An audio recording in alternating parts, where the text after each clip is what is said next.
From Hollywood, it's time now for Bob Bailey as... Johnny Dollar. Johnny, I've got it for you. Lou Tang. Good. What did you find out? That prices on the Tokyo grain market did break suddenly, about 3 weeks ago. 3 weeks. Uh-huh. Reason, oversupply. The price has been holding since at about 60% of the peak. A 40% drop, big enough to cause the damage. What damage? The sinking of the Molly K, a double cross, a frame-up, murder. It's as clear as crystal, Lou. Come see me later tonight. Tell me all about it. All right. Or at any rate, come on, tell me about something. About a certain night in Paris, maybe? I think I'd like that very much, Johnny. Wait for me, Lou. I'll be there later. You can count on it.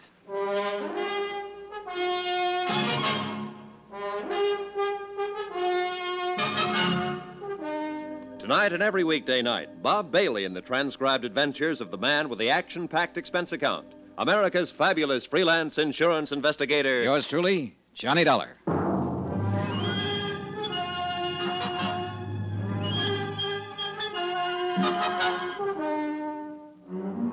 From Special Investigator Johnny Dollar, location San Francisco, to the Home Office, Marine and Maritime Casualty Limited, Hartford, Connecticut. Assignment, the Molly K matter. Expense account, final page. Item 9, 770, long-distance calls to Hartford and New York. I was pretty sure before I called, but I had to check on it. It checked. Item 10, 80 cents, taxi from my hotel to the waterfront office of Inspector Dan McKay, Harbor Police. It's a funny deal, Johnny. I can't figure it. Captain Brawley is clammed up tight. Won't answer any more questions. Doesn't want a lawyer. Won't even talk. It's a funny deal. Not when you consider the fact that he's innocent. What? What you said? I know. I argued the opposite. I was wrong, Dan. What is it, Johnny? Just plain stubbornness? No, but that's what it is with Captain Brawley. Maybe that's the tip-off, his stubborn bullheadedness. The human elements you mentioned. How you figuring it? If Brawley were in a money jam, he'd never scheme and connive at planning a thing like that of sinking his own ship. He's too stubborn. And besides, he wasn't in a jam, I'm sure of it. Well, now, wait a minute. He had a $100,000 mortgage to meet. I finagled some information out of the bank. The Brawley Shipping Company has a free balance of nearly $150,000 in cash assets. But look here, Johnny. No, you look. I started out with a motive, and I built a pretty strong case on it. Even you agreed. Everything pointed toward Captain Brawley. Sure, because somebody was helping things point toward him. What do you mean? It wasn't just the ship itself that was insured. I'm still lost, Johnny. Keep talking. All right, look. That cargo of grain was also insured. By the owner with another company, not mine. And for top market value, full price. Yeah, well, keep talking. All right. The Tokyo grain market broke just 4 days before the Molly K was due to sail the first time. The shipper stood to lose nearly half his investment if the grain reached Yokohama at that time. Well, it didn't reach there. It's lying out there on the bottom of the Pacific. Net result, instead of taking a loss because of price, the shipper gets full price from the insurance company. It adds up, Dan. Yeah, it sure does. The shipper. I think Captain Brawley suspected him, too. That's what kept the old captain on the prod. His ship gone, under suspicion for the sinking, yet not wanting to hurt his daughter. He was caught right in the middle. But keep on holding him to make it look like we still think he's the guilty party. Well, it's that girl of his I feel sorry for, Ellen. She's the one caught in the middle. Yeah, I know. And it's going to be rough on her when she finds out. Engaged to a killer who's been using her to smash her own father. Great setup. Yeah. Well, I'll get a bulletin out. We'll pick up this Dean Sutton and bring him in. Yeah, but you know something? It's going to be awful hard to pin it on him. Need evidence, something definite. Look, why don't you let me have a go at him first? Oh, it's out of the question, Johnny. Of course, if you should happen to find him before we do, well... Yeah, I might just do that, Dan. In fact, I've kind of got a hunch I will. It was a hunch, but it might be a good one. I left Dan's office and walked east along the waterfront, following the long curve of the Embarcadero with its miles of docks and wharves. The night had settled down over the bay and the city, and with it a dark, damp blanket of fog, even heavier than the night before. And because of that and other reasons, I felt cold and lonesome and alone.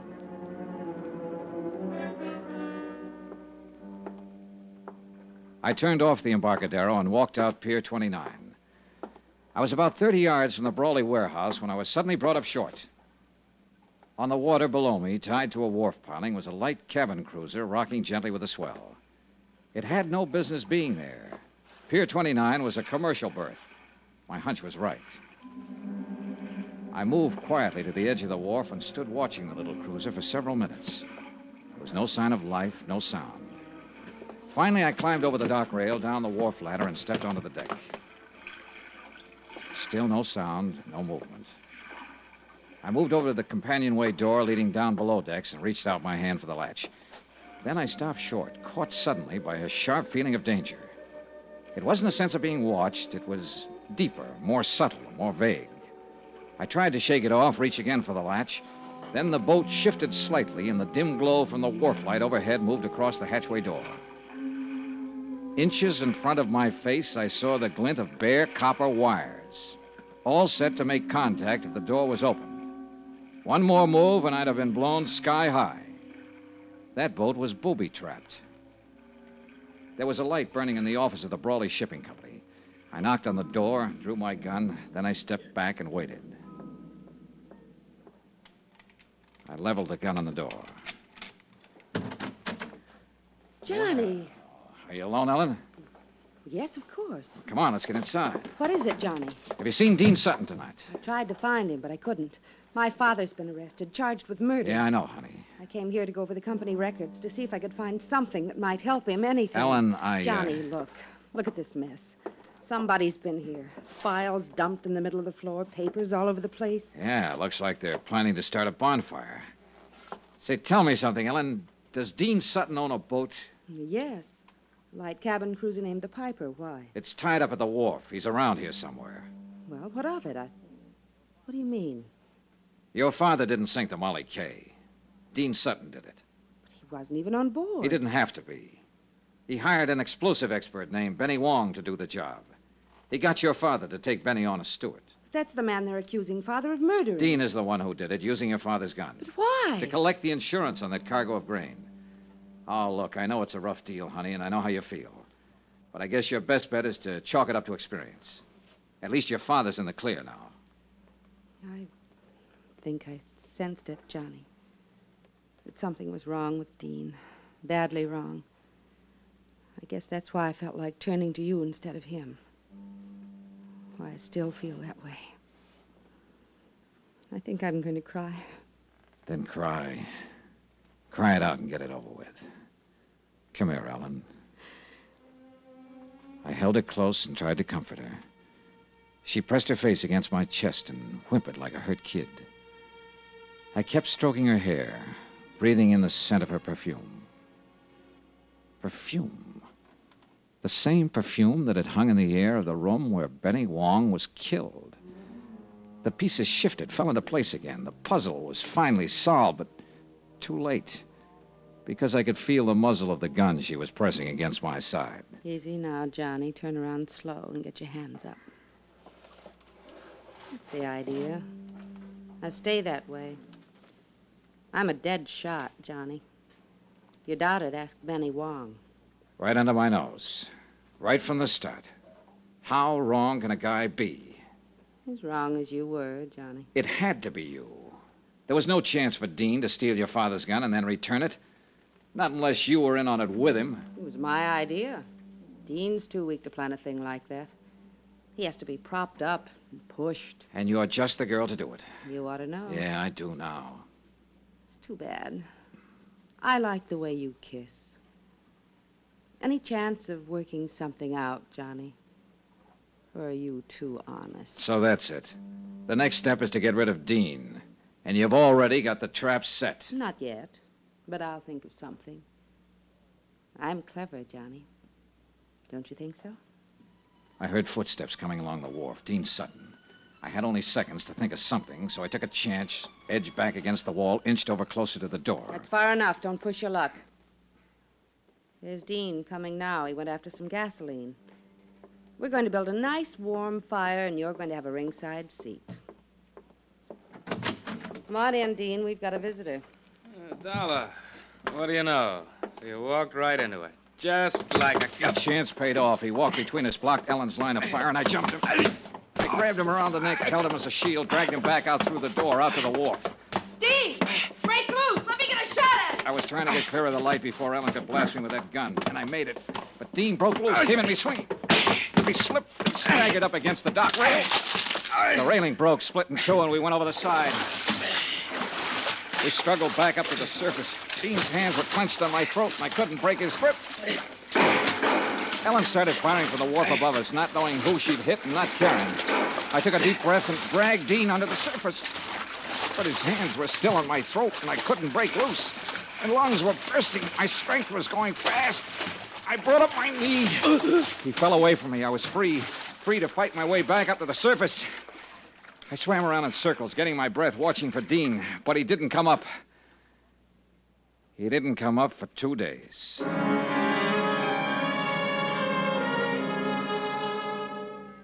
When I climbed up the ladder onto the wharf, Ellen was nowhere in sight. I heard somebody running toward me, saw the flashing red light back at the land end of the pier, and I knew why she'd left. Dan McKay and his boys. Johnny! Johnny! Hey, over here, Dan. Are you all right, Johnny? Yeah, I'm all right. Do you see Ellen Brawley? Well, some girl ran up the wharf there toward that cruiser. That boat's got a booby trap on it. Come on, Dan. All right. What's she doing here? She was in on it, too. Dean's in the water, drowned, I guess. Look, there she is, climbing down off the wharf. Ellen, stop. She's on the cruiser. No. Ellen! She's gonna try... Look out! Get down! Flat on your face. If she opens that hatch...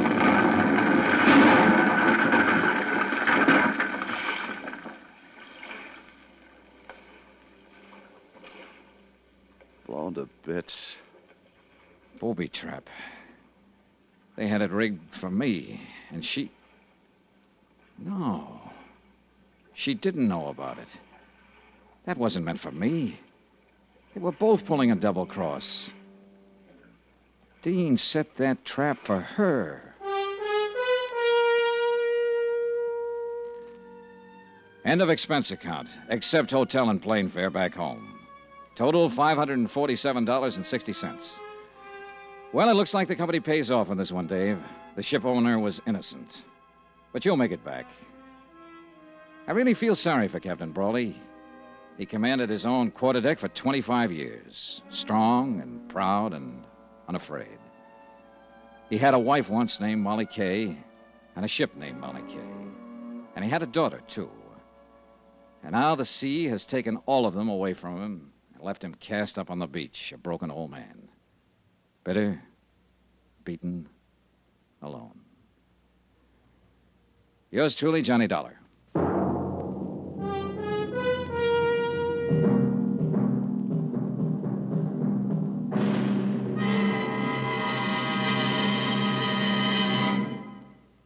Now, here's our star, Bob Bailey, to tell you about next week's story. Thanks. Next week, the case of a man who didn't exist, except for one thing. He suddenly showed up. Join us, won't you? Yours truly, Johnny Dollar.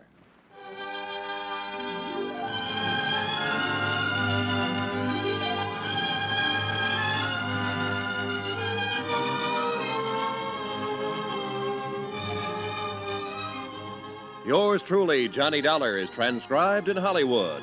Written by Les Crutchfield, the entire production is under the direction of Jack Johnstone. Heard in this week's cast were Virginia Gregg, Peter Leeds, Barney Phillips, Victor Perrin, James McCallion, and Hy Averback. Be sure to join us on Monday night, same time and station, for another exciting story of Yours truly, Johnny Dollar. Roy Rowan speaking.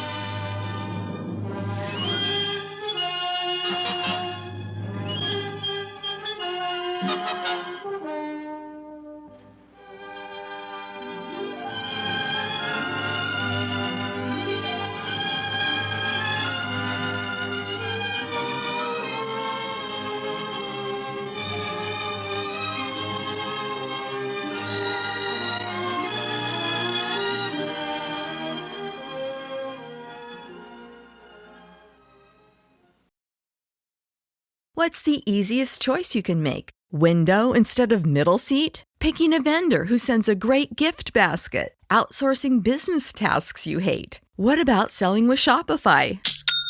Whether you're selling a little or a lot, Shopify helps you do your thing, however you cha-ching. Shopify is the global commerce platform that helps you sell at every stage of your business. From the launch your online shop stage to the first real-life store stage, all the way to the did we just hit a million orders stage. Shopify's there to help you grow. Whether you're selling scented soap or offering outdoor outfits, Shopify helps you sell. Wherever and whatever you're selling, Shopify's got you covered. Sign up for a $1 per month trial period at shopify.com/try. Go to shopify.com/try now to grow your business, no matter what stage you're in. Shopify.com/try.